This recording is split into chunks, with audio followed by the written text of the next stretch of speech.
So Gary Vaynerchuk's Veefriends NFT project is arguably one of the most popular, but you might not know the entire history and the entire outlook and goals of this project. Dragon, you want to make it simple?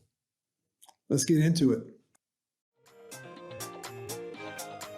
NFTs are changing the world, and change can feel complicated and scary. But listen, you don't need a computer science degree. You don't need to learn how to code. You just need practical skills to win. If you are here, you are in the 1% of humans that are preparing for this major cultural shift.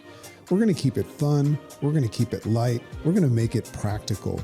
Welcome to NFTs Made Simple. Just a reminder, we're not financial advisors. This is not financial advice, and you should do your own research. Hey, let's get into it. All right, so Dragon, I'm a big friend of the Veefriends franchise. I love what Gary Vaynerchuk does. Very ambitious, but it seems like he's executing. But, you know, I think that a lot of people don't really understand all the goals. They don't understand the history. So why don't you start laying it down for us? Where did this idea for Veefriends actually come from? Yeah, you know, Mark and I are Veefriends, you know, so obviously we're hot on it, but it's pretty interesting, you know. Anytime I look at Gary V and I say, man, he really legitimately might be, you know, just the most exciting entrepreneur out there right now. But I think it's because he doesn't have any fear. But I personally, and this is just the way I am, I just kind of wanted to know the story behind it, you know, like how does somebody have a stroke of genius? Because I remember when he first came out on the scene, when I first started learning about NFTs with his Series 1, which I thought was the stupidest thing in the world. But the only reason I took note of it is because it was him, and it, like, he doesn't really screw people, and he usually is pretty accurate with his investments and stuff. So I took note of it, didn't buy it, and then I watched what happened, and it just, you know, exploded. So interesting. First of all, you know, I always looked at Veefriends and I said, when he says Veefriends, is he referring to all of the characters? Are those the Veefriends? But I'm pretty sure just listening to him talk that what he's saying when he refers to Veefriends, he's referring to us, his family, you know. So he's really done a great job at branding the V. I mean, you've got VCon, you've got Veefriends. So who knows? This is like what iPhone and, you know, what they do with an I, you know, who knows what's next? So I was looking at it. I've just been digging, and, you know, obviously there's a crazy stuff going on in crypto and NFTs right now. So I was kind of like surfing on the internet. And what I wanted to know is, like, what does all this change mean for Veefriends, you know, because we're vested in it and we're hot on it. So I came across a cool interview. And first of all, Gary V does interviews with nobodies sometimes. So, you know, he's just a super cool guy. And we're not nobodies, but we're gonna have him on our show one day. So anyway, she asked him a really interesting question, and she said, like, what's the history of Veefriends? Like, how did this all get started?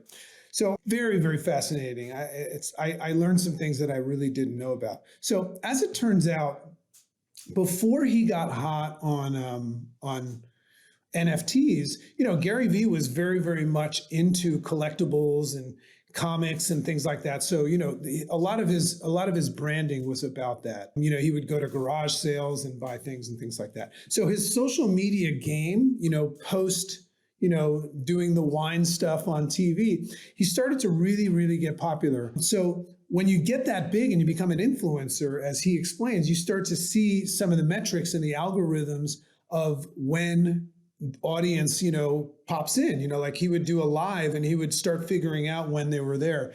And one of the things he identified, which is really cool, Mark, was that the times that people were most pinging him and chatting him up and turning up for his lives were midday during the workday, like at 11 o'clock or like 2:30. So that kind of caught his attention. This is way back when. This is super cool. And according to what he was explaining, he identified that people were having trouble. They were struggling while they were at work because they were looking to be distracted, whether they weren't making enough money, they were stressed out, they didn't like their job, or they're just burnt out or whatever. They were seeking what he was doing at that time. And it also identified, he also made the distinction that a lot of people were looking for something else to do. So his initial idea in the collectibles realm was he came up with this idea called workplace warriors. I had never heard about that, in all of this VFriend stuff. So he came up with this idea called workplace warriors, which was like a cartoon, but his essentially what he wanted to do was help people in the workplace. So empathy elephant, patient panda, those names existed I'm pretty sure. I mean, don't quote me on it. This is what I was hearing from this. We'll get a hold of this interview so you can listen to it. But he was creating those because he was thinking about selling collectibles, but toys that people could have at their desk. And if they're having a day where they need to be empathetic to someone they're working with, or they need patience, they could look at the toy and they can draw from it. So that was the initial idea. What I love about that, Mark, is that, as you're going to see, VFriends came from an altruistic place of Gary he's an entrepreneur, he wanted to make money, but he also he was attaching it to something that actually was relevant and helpful for people. So when the NFT craze started, what he wanted to do, he had a big vision, and you'll see how Series 2 leads to it. But basically, he got to this point where he wanted to just get in the game and test the waters. So he created Series 1, and instead of calling it Workplace Warriors, he created these NFTs. He just liked the idea of, rather than making toys, making NFTs and giving people the ability to have them, draw from them, but also draw from them, meaning make some money. So after Series 1 went through, and it was obviously a great success, which Mark and I did not take advantage of. I do want to talk about Series 1 just for a second, because as you're talking here, I'm looking at OpenSea Dragon, because that's kind of, for me, like you said, we missed the boat on the minting of Series 1. What are we going to do? Right. Water under the bridge. We got in on VFriends Series 2. And as I'm getting in on these Series 2, I'm just like looking at these people that have the Series 1. And what I really love about what Gary's doing is, if you're a Series 1 holder, you get a lot of benefits. You're getting access to his event, his VCon event. You're getting airdrop, different benefits. You're getting a Series 2 basically for free. And a lot of NFT projects don't give you this much stuff. It's like, you get to join our community, right? But he's actually airdropping you and giving you different, like if you own specific VFriends Series 1, you get to go play basketball with Gary for a couple hours, or you get to like go to dinner with him or get coffee. Like, there's actual physical benefits, and it's really smart. And before we move on to again, we're talking about the history, I just want to say that, like, I want to be a Series 1 holder. Like, that's definitely something that I want. And like, the floor price now is down to about 7 ETH.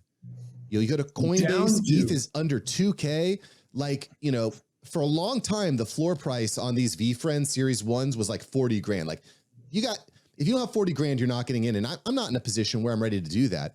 But as these start to get down to the 10 grand or under range, it might be accessible. So I'm watching this. I'm watching this Series 1 very closely. I also, by the way, he gets a lot of bad rap for the art. People say that the art sucks. I actually like the art. I think it's super cool.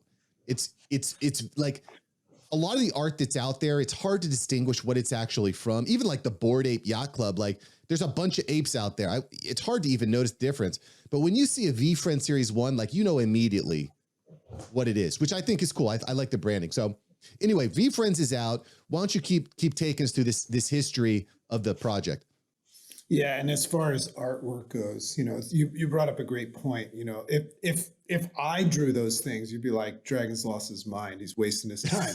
But because Gary did it, that does have an influence in you saying that you like it, and because of where it comes from and knowing him. I remember, Mark, I went to an art show with a friend, and I saw on the wall a little framed picture, and it was just a mess. It was like purple smudge, and it looked like a kid vomited on the piece of paper, and it was being sold for like, I don't know, like $1 million or something like that. And under it, it says Andy Warhol. And apparently Andy Warhol like ejaculated on a piece of paper with jelly on it or something like that. So my point is this.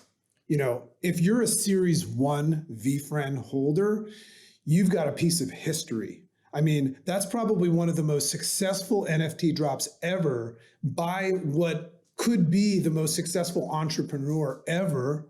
And, you know, the potential next Disney, as we'll talk about. So yeah, I would love to get my hands on one of those as well, because that's a collector's item for sure. And as you said, Gary's doing a very good job of really, I mean, if you go onto Gary V's social media on his YouTube channel, you'll see that he's going out to lunch with people, playing air hockey with people, playing checkers with people. And by the way, he makes a point to kick everybody's ass when he does. So let's get back on track. So Series 1 was a huge success. However, Gary's big vision, remember, it's kind of back to the workplace warriors. His big vision is he wants to do cartoons. He wants to make toys and t-shirts and all of these assets, and he wants to do them for kids as well, right? So the reason why, this was interesting to hear, the reason why he went from Series 1 to Series 2 is because he wanted to upgrade them and make them something that kids would really like in a professional cartoon form. And you know what? That's when I jumped in. That's when you jumped in. So what's exciting to anybody, and if you do not have a Series 2, you know, you are in a position, you just heard Mark say that it's down, the Series 1 is down to 7 ETH, you know, so that's a little bit tough. But Series 2, you can still get into. And here's what's cool Very about accessible. Series 2 is going to be, it's going to manifest, the next step is into children's toys and books and cartoons, and all of this brandable stuff is going to be, so like, you know, I have mine and some kid's going to have that toy one day. So I'm really excited about that. And I also know, just like you said, from past experience, I'm super pumped to be in the Veefriends family, because I know that Gary V has every intention of helping everybody out and hooking up. So, you know, I'm excited for my first airdrop. I remember I said to you, I always kind of do, I either do something and then Mark does it, or Mark does it and I do it. So in the Veefriends, he went first and then I bought one. And I said, so now what should we do? Should we list it for more money? He's like, hell no, man, I'm just going to hold on to it. And so I don't care what the market's doing right now, because I wasn't going to sell it anyway. So I'm excited about the future of Veefriends for sure. Yeah, me too. I think, you know, more so than any other project, because the founder, and I just don't think that, I just don't see any reason why Gary would put his entire brand on a project and to just rug pull. And we're seeing these rug pulls all the time. And, you know, we were talking a little bit about value that you get from holding Veefriends. Access. It's the access. And, you know, barring some sort of like terrible accident, I just don't see anything horrible happening with the Veefriends project. I think back to my collecting days. I used to play a lot of Magic the Gathering, a great game all time. But, you know, when they're always releasing new sets. There's new sets coming out all the time, right? But when you look back to the first like alpha beta sets, like those cards are very valuable. People want them. They're very expensive. I kind of see that being where Gary is going with his Veefriends projects. There's going to be Veefriends Series 3, 4, 5, 6 down the road, but the Series 1, Series 2, that's going to be the holy grail. Yeah. And, you know, as we go through this bear market where Ethereum is super cheap, where people are trying to get off their NFTs because they have to pay the bills at home, there's going to be opportunities to get in super cheap. You know, I keep saying this line from Warren Buffett: when people are fearful, we get greedy. And that's kind of where I'm looking. And, you know, there's definitely the sky's the limit for what Gary is going to put together. I don't know, but it's cool to see someone actually executing, putting together an execution. And, you know, just in the Discord yesterday, I was reading through some posts. Someone said, hey, I bought a Veefriends Series 2. What do I get? And people are like, you don't know. We don't know. You don't know what you get yet. It depends, but it's going to be, I don't know. It's going to be really interesting. And for me, the Veefriends project is kind of like a benchmark of what other projects are going to be looking at. Hey, what's up? Mark here. Just want to take you on a quick break with a resource I think is really going to help you. Some of the concepts that we're covering in the show sound really complicated and really technical. But listen, you don't need to code. You don't need to get a master's degree in computer science. All you need to do is have the right resources. We're going to make it simple. We're going to make it easy. I've got a link below. Go to www.nftsmadesimple.com. That's nftsmadesimple.com. You're going to get a free cheat sheet there. It's 100% free. What are you waiting for? Go get the cheat sheet. We're going to break down some of the key definitions in ways that are really practical and really simple. Go to nftsmadesimple.com right now to get your free cheat sheet. That's nftsmadesimple.com. All right, let's get back into the show. And so I do want to point this out too. We talk about, I look at a lot of different projects. You look at Doodles and CryptoPunks and Bored Apes, like household names of projects. Veefriends, I would consider a household name of projects too. Absolutely. But it's accessible. You can get in. Not many people are dropping 200 grand on an NFT. At least like 55,000 of them or something. 55K. You can get one now for about half an ETH or so. The Veefriends Series 1, like we said, is going for like 7 ETH. So it's an accessible project, A, and then B, I also like it because there's a camaraderie amongst the community of the Veefriends holders. People are putting in their profile pictures. We're connecting on Twitter. We're joining spaces together. We're giving shout outs. We're following. And what's interesting is, if you see someone that has a Veefriend, you know that they have some money. This person has some money. So it's like a social club that's accessible, but with people that actually have some skin in the game. You know what I mean? You're not just hanging out with someone that's dropped, a couple $100 on an NFT. This person has spent some money. Let's call it at least $1,000. So this is someone that has expendable income. So it's a club where you're going to be linking up with people that are that have a business mindset, that are doing something right. They have some money to spend. So it's kind of a social club of the people that I want to be around, And so I just think there's a lot to like. I'm very interested to see what he does here. And making these like, my kids like these cartoons. They like them. They're like, Dad, buy the giraffe. I'm like, wait, hold on. That's $2,000. I can't just buy the giraffe, at least not yet. But I think that's really smart too. And Gary sees the long game. He sees, I want to impact a kid when they're 5. So when they're 20, they want to come intern for me at my amusement park or whatever comes next. He's been talking about, before, it's so humans are so strange, man, us included. Gary was, before this whole flatline thing and this whole dip that's going on right now, I remember him saying, he's like, we're a winter is going to come, right? And everybody's like, yeah, Gary's right, a winter's going to come. But we just didn't think it was going to come when it came, right? And he also said, this is a very smart man. He also said, and I want everybody to understand, I'm not like praising the ground that Gary walks on. He's just a smart dude that doesn't really make a lot of mistakes. So I'm interested in him. But to your point, Dragon, if I have had conversations where Dragon's like, Mark, I don't know.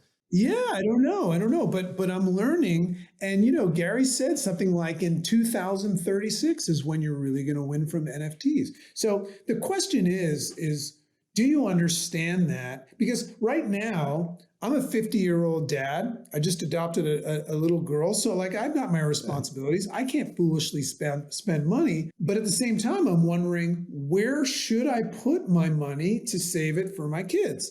And right now, I'm hot on NFTs and crypto, even though, and I'll tell you something interesting. You spoke about the idea of, if you meet somebody and they own a Veefriend, if you know anything about Veefriends, you know how much that they have money, So I had an interesting experience the other day where I had 2 people. One was my dad, who doesn't know a lot about NFTs, but the other person that we were here in France does know a lot about them. So I took out my dragonfly and I said to my dad, I said, Papa, do you like this? And he goes, yeah, it's cute. I go, I paid $2,000 for it. And he goes, what? He goes, why? He goes, he was thinking I could just take a JPEG. But the other person said to my dad, He goes, Robert, that's a V friend. That's going to be worth a lot of money one day. So it was interesting to just see. So, my last thing in this episode is, whether you're going to spend money right now or not, that's up to you.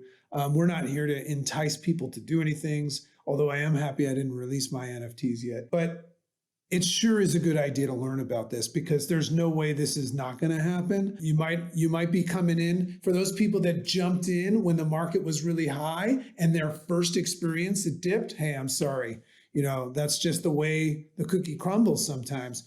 But, for those of you that are smart and you can recognize that crypto, NFTs, all of that stuff, even if the government comes in and regulates it, it is the future. It's worth learning about. 100%. 100%. Make sure you smash subscribe, hit the like button, leave that 5-star review. You've been watching NFTs Made Simple.